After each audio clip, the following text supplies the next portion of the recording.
600 kilometres, 2 days and one very sore backside. I'm riding from Pu Luong through Con Cuong all the way to Phong Nha, a massive cross-country shift that really tests my endurance. In this video, I'm taking you along for the ride on the legendary Ho Chi Minh Highway before heading deep into Phong Nha, home to some of the most spectacular cave systems on the planet. I'm showing you the incredible landscapes, the neon blue rivers and the wild side of central Vietnam. And to wrap it all up, I'm going to show you exactly what $5 gets you for a hotel room out here, and you will not believe it. Day 10 was my longest ride yet, riding from Pu Luong to Con Cuong, which was 300 kilometres. The road actually followed the path of the legendary Ho Chi Minh Trail, a massive network of jungle tracks used to move supplies during the war. It's been paved into a long, quiet stretch of asphalt that cuts right through the rugged spine of the country. It's easily one of the best riding roads I've ever been on. About 100 kilometres in, I came across this chicken that seemed to be in some kind of distress. Luckily, there was a kind Vietnamese gentleman on hand to take it off for the care and attention it needed. Fucking hell.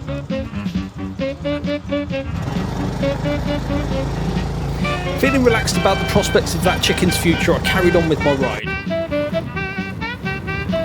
Being hunched over the scooter so much was causing havoc with my back, so I had to stop for a tactical stretch every now and again. Alright, 41 kilometres to go, 56 minutes. I thought I'd stop here.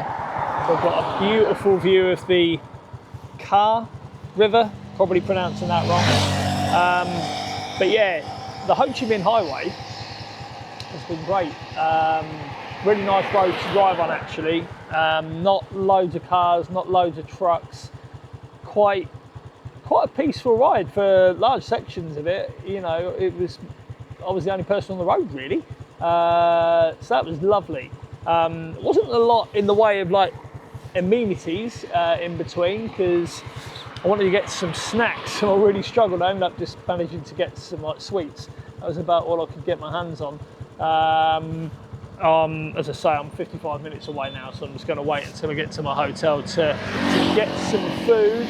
But it's been great. Sun's going down now, getting a little bit chillier, but I've made good time. There's been no dramas whatsoever. The phone sorted itself out. It's been cracking. And along the route, you're treated to views like this.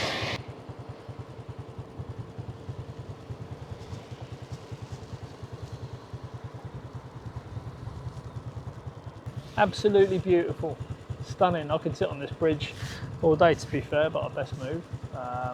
I'm safely out of the way, but still, not best to stop on the middle of a bridge. But yeah, I shall update you when I get to my hotel. The last leg into Con Cuong was when the temperature really started to bite. So once the sun went down behind the mountains, the mountain chill came out of nowhere and it went straight through my layers. I was buzzing to finally see the lights of Con Cuong and pull up to my $10 hotel. It was basic, but for a $5 less than a pub lunch back home, it did the job perfectly. Day 11, and it's back on the Ho Chi Minh Highway to Phong Nha. I really do rate the Ho Chi Minh Highway as a road to ride on. It's just generally quiet, it's straight, it's not loaded up with trucks, there's not much traffic, it's perfect for riding through Vietnam.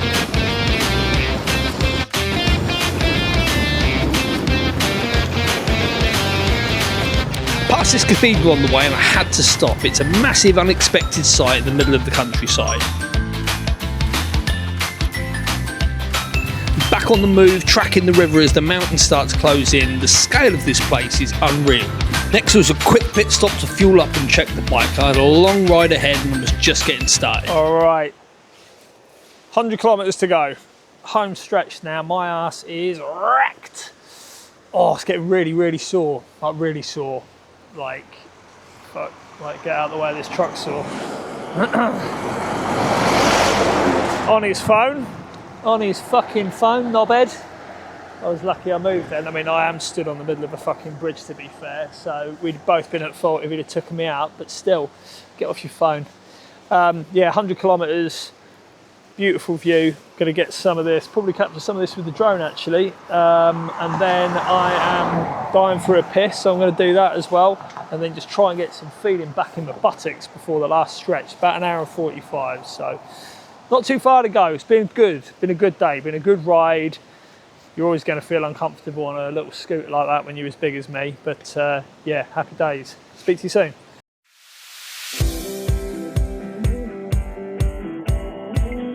We're down to the final 100 kilometres and this is where the mental game starts. The adrenaline from this morning is wearing off and the Ho Chi Minh Highway is just stretching out forever.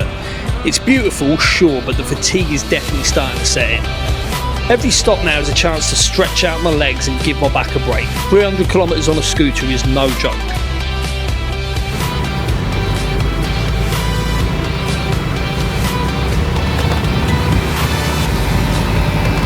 Along the way I ran into these local lads and they were very excited to see a foreigner on a loaded up bike and wanted a quick photo.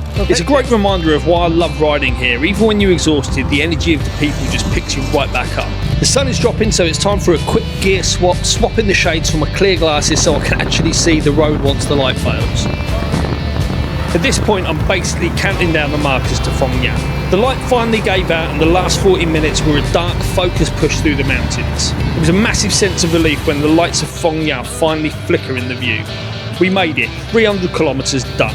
Time to drop the bags and see if the budget travel gods are smiling on me, and I'm checking into this spot for just $9. Nothing beats a good night's rest after a 300 kilometre push.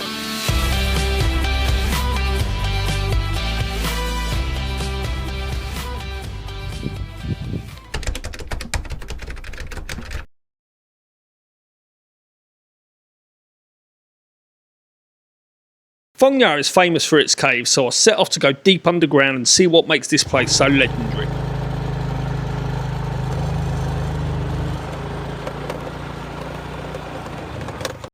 Okay, got my ticket for the Paradise Cave. I think there's a few different caves that you can explore, but everyone at the hotel and the restaurant this morning that I was in said definitely do the Paradise Cave. It's the most beautiful. So that is what I have done, and it was 225,000 dong, which is about $8, so very reasonable. He says it's 2 minutes this way, so let's go and see if Paradise Cave is as beautiful as everyone has told me.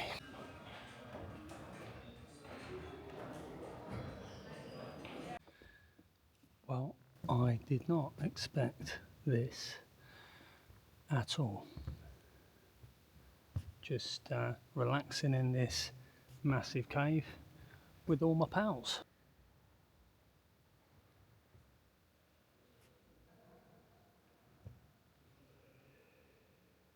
Must be something I said.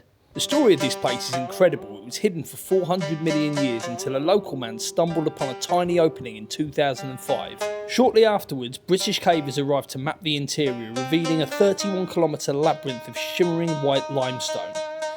They were so stunned by the scale and the beauty that they officially named it Paradise, and today it stands as the longest dry cave in Asia. So when I first come in, I must admit I was ever so slightly underwhelmed, but the more you walk through this, the more impressive this gets. The stalagmites and the stalactites are vast. Such a huge cave, beautifully lit. Really, really, really impressive. Fair play to them, the hotel staff and the restaurant staff were all correct. It's very beautiful. Gets better and better the more you walk through it.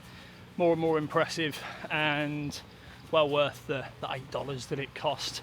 Yeah, thoroughly recommend Paradise Cave. I have seen that there is ziplining about 7 kilometres away from here, so I'm going to go off now and check that out. Maybe get some food because I'm getting a little peckish. But yeah, Paradise Cave, mega, definitely do it. Right after exploring the caves, I was looking for some adrenaline, so I headed over to try and find a zipline, but at first I had to face the dreaded safety form.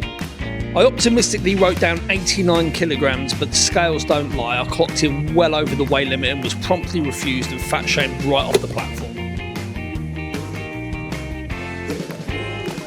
With my pride now slightly bruised, I pivoted to plan B, canoeing. There's no weight limits here, just me, a paddle and the river. There you go. Honestly, it was a result. Gliding through the river was the perfect way to end the day. And it turns out the slow lane suits me nicely. I think it might be about to start raining, you know. I'm seeing some fairly rainy looking clouds over there. And the wind is picking up a smidge, which makes me think maybe there's going to be some rain, which will probably make this slightly less enjoyable because I'll be getting wet. but I won't let it kill my vibe. It'll be atmospheric at the very least. And look at the colour of this water. This is just beautiful. Look at the sun. Here I am, Vietnam, sun shining, blue waters, in a canoe, got the entire river to myself. There is not a tourist in sight like there was at that ziplining place where I got fat shamed. So everything happens for a reason. This is awesome.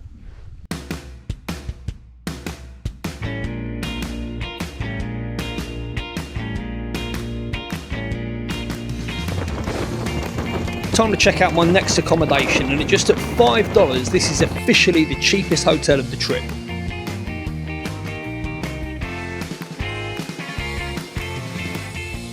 Right, I haven't shown you all the hotels I've stayed in because it's not very interesting really. They're like generally extremely cheap, but this one was ridiculously cheap. So this one was $5, and that came with breakfast included, private room, ensuite, full works. I posted it on Instagram and it has divided a lot of opinion as to whether they'd stay here or not. I think it's all right. I think it's got character. So that looks a little bit, all this mess is mine, apologies. But this is the family room. So you've got 2 double beds, bunk beds, you've got all this space, high ceilings, come through here to the bathroom, basic stuff of course, but you've got a shower, you've got a toilet, got the works. And you know what, for $5 and your breakfast included, I don't think you can grumble with that. This is the kind of hotel deal you can get in Vietnam if you shop around. So do let me know what you think. Would you stay here or would you pay extra for somewhere else that's a little bit more luxurious? Next time we're leaving Phong Nha and heading to the halfway point of Vietnam. I'm crossing the famous bridge that once split the country in two, going deep in tunnels where whole families lived during the war, and finally rolling into the imperial city of Hue. You don't want to miss this one, so like and subscribe and follow me for the next episode.